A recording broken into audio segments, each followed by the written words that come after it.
Everybody out there, this is Seto, and today again guys, we're filming inside because my allergies are acting up again, so I decided to film inside today instead of outside. So I do apologize for being indoors, but my allergies are winning the battle right now, and I don't feel like going outside, so filming inside today. And when we film inside, people usually walk on behind us, so I do apologize for that.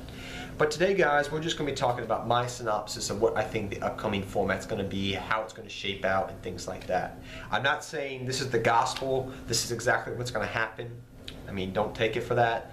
This is just my thoughts. It's a prediction. It's just my synopsis, I guess you could say, of what I think it's going to play out. Now, one thing I forgot to mention on the, I know probably some people got upset at me about saying this, but I forgot to mention on my ban list thoughts that Bestiary went back to 3. Some people probably asked me about that because I completely forgot. Even though I hadn't forgotten, I just mentally blocked it out because I was in a hurry to get the video done because I had already gone into like 18 minutes. But I think Bestiary is going to, people in this upcoming format are going to play around with Gladiator Beast. I think it's going to make, gosh, it's been so long since I played against Glads, except my friend Will. Gazaris, thank you. I think people are going to play around with Gladiator Beast. I mean, it makes, the fact that now you can go for Gazaris much more often than you used to before, which Gazaris is a good fusion for them. And I think it's just going to make, people are going to play around with it. Because War Chariot is a good card. I think people are going to play around with it, trying to make it a good deck. I don't think it's going to be the best deck of the format, but I think it's going to be a better deck. It's a little bit too slow, I think, for nowadays, but I think people will still play it. And I think it still will be a overall good deck. I think people are also going to play into this, going into this format. 6 Samurais, because Sheen's back at 2, and because Sheen's back at 2, people don't think, oh, because Gateway's banned, it's not as good as a deck. Yes, Gateway made the deck super OP, but Sheen back at 2 does a lot of different things for you. It means you can play double-edged sword technique at 2. That way you can play Beast at 2, which I'm trying to play around with right now, which means you can go for Sheen and Beast very quickly on the field, get board presence, have maybe a Keys on to back it up. And it's just going to mean that you can push your opponent. You can put more board pressure on the board, in certain decks, and say no to those powerful spell cards like Neck Claws or Quilt Pulse. And going forward into the future, when pendulums become better, you can say no to all these spell pendulum effects, which is really, really nice. Also, I think people are going to also be playing the new Blackwing support, which is actually very underrated, I think, coming out of Gold Series a couple of weeks ago. I think that really gave Blackwing some really good boost. The 2 new synchros, which is something they sorely needed because I played Blackwings and I still do. And I think also because of the fact that just some of the new cards like Chris, the Crack of Dawn, which sounds like an awesome name, and it's actually a card from the manga, I believe it is really gives stuff that Blackwings really needed, and it makes them a better deck overall. And I think in time, maybe with Raid Raptors giving indirect support to Blackwings, that deck is going to just become more better and better and better, and just be a little underlining deck that's going to be good. Also, another thing I should mention about 6 Samurais, if you didn't know this yet, they can run, 6 Samurais, if you tech them out, you can actually run some very interesting things in the deck to combat main meta. So some things I used to do back in the day with 6 Samurais is I used to main in my main deck or put in my side deck macro and D-fissures. Why? Because 6 Samurais traditionally don't really have a lot of graveyard interaction. Besides Soul Charge and double-edged sword technique, you really do not interact with the graveyard. So say you go 6 Samurai Shien, build your board up, get a Beast out, then flip over the macro or D-fissure on your opponent's turn. Whatever you do on your setup, you can kind of lock your opponent out and just kind of control the game state. So it's just a little food for thought there on how you can play 6 Samurais a little bit differently. I think if you're running too deep, it's good for a side deck tech because now I think you want to run 2 double-edged sword technique in the main deck. But beside that point, I think also Neck Claws are going to be the #1 deck still. I think they're going to be the top tier deck overall. I mean, they're still good. Even though Prep went to 1 and Bionic went to 2, it's still a good deck. Hands down. It's a good deck. And I think that's probably one of the reasons why I think Konami probably won't give Ritual support to a lot of the other Ritual archetypes that, had never made it to be really good, except Demise OTK back in the day. I think it's one of the reasons why they may not just give ritual support, which I'm hoping they do in the future, just to make other rituals, decks be good, and not have to feel like, oh, if we give ritual support, Necrolos will just abuse it. So I'm hoping in the future that if they do give support, it's just for those other decks and not for Necrolos.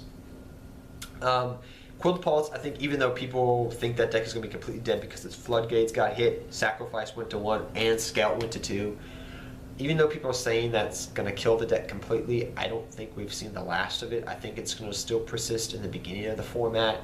I think maybe by the end of the format it may have phased out completely, but I think it's still going to be there and it's still going to be around for the most part. It's still a good deck, and Konami wants to promote pendulums, and I think that deck is still going to survive for a little bit while longer, if not thrive still. So the other deck I think that's going to still be around is Burning Abyss. Yes, Tour Guide went to 1. Yes, it shut it down, but I've seen people trying out things already with Edge and Scissors, Crane, other things like that. Fire Lake is still at 3. That's still their power card. They can still abuse it. So I think the deck is still going to be good overall, even though people have said that it's kind of rotating out. I think, because it's an archetype that's continuously getting support because it's a TCG exclusive, I think it's going to continue to be a pretty good archetype overall and a good tier deck. I think also, let me see if I've missed anything, Stellar Knights and Shaddolls. Now people have been asking about this and kind of hyping it up to some degree. I think Fire Fist are going to be a little bit of an underrated deck. Not be super good as people think it is going to be, but I think it's going to be a good solid deck to play. I think it's a little bit slower than it was before because there are faster decks out there nowadays. But I think it's still going to be a good engine to play around with, and I think it's still going to be an overall solid deck because they have everything back that they lost before. Their Tinkies, their Wolfbarks, their Spirit, they have everything. So I think it's going to be still a good deck overall. We'll have to wait and see what happens. I also think, like I said, I was starting to say already, Shaddolls and Stellar Knights. Now, I think Stellar Knights are going to still be, kind of that anti-meta type of deck they've been playing, and same thing with Shaddolls, which have kind of gone on hiatus a little bit, but I think are going to come back. If you have been paying to the OCG, paying attention to the OCG around September, August, October, and last summer, for the most part, you will have noticed that Star Seraphs came out around that time, and Star Seraphs were really making Shaddolls and Stellar Knights very powerful. And from what I understand thus far, I could be wrong, but from what I understand, they're coming out in the Chair and the Scepter, which are the two main Star Seraph cards that people have always said, this powerful card, and it's in the form of a chair, and the other one's in the form of a scepter. So those are the two main Star Seraph cards that people abuse the most from me watching OCG stuff. That really gives something to Shaddolls and Stellar Knights. It really makes Stellar Knights be able to go into their rank 3, their tongue-tied there.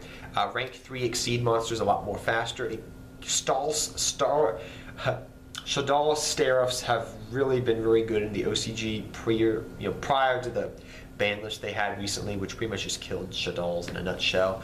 But here in the OCG, they have their full support, and I think, we'll have to wait and see after World's Super Starter set comes out, but I think really that it's going to boost those decks up. It's going to give both of those decks a boost and make them able to compete and make the meta more diverse. And maybe maybe when even compete, I think they're going to make them compete with Quilt Pulse, Burning Abyss, and other decks. Even though they're good decks currently, I think it's going to give a boost to them to make them better. Plus, you have to remember, Star Seraphs have Diamond and things like that to combat dark dot decks. So I have to wait and see what happens, but I think it's going to be very interesting to see what World Super Starter set does to the, I guess you could say, upcoming meta. I think that's going to really define the meta. I don't think, because it's at the tail end of the format, the main set, which comes out I think in May, I think it's May 17th, I could be wrong, but I know it's May sometime. But I don't think that's going to affect everything too much. I mean, yes, we do get some new interesting archetypes, yes, we do get some interesting cards, but I think in a nutshell, that's not going to affect everything too much. I see the World Starter set being the set that's going to affect things more than the core set. Just my thoughts, just from looking at what we're coming out. Now, I could completely wrong, because maybe Burning Abyss will get a whole bunch of new cards, maybe UAs will get a whole bunch of new cards, but that's just my thoughts. Granted, I know the Trishula type of card that Shadalls are getting maybe come into play, but I don't know how they would abuse the water attribute to get that out that much. I've talked with my friends who play Shadalls, and they're like, they're trying to find a way, but it's kind of hard. So we'll have to wait and see how that plays out. But guys, that's just my thoughts on the upcoming format. And until next time, guys, take care, have fun dueling, good luck dueling, and tell me, guys, what do you think of the upcoming format? Are you looking forward to playing in this upcoming format with things being changed on the ban list and everything? What are you looking forward to playing? What are you looking forward to? And until next time, guys, take care, everybody. Good luck dueling. And just remember, these are just my thoughts and just, me going through my brain and saying this is what I think may happen and possibilities and things to look out for. So till next time, guys, take care, everybody. Seto Kaiba, I'm out for you guys. Till next time. Good luck dueling to y'all.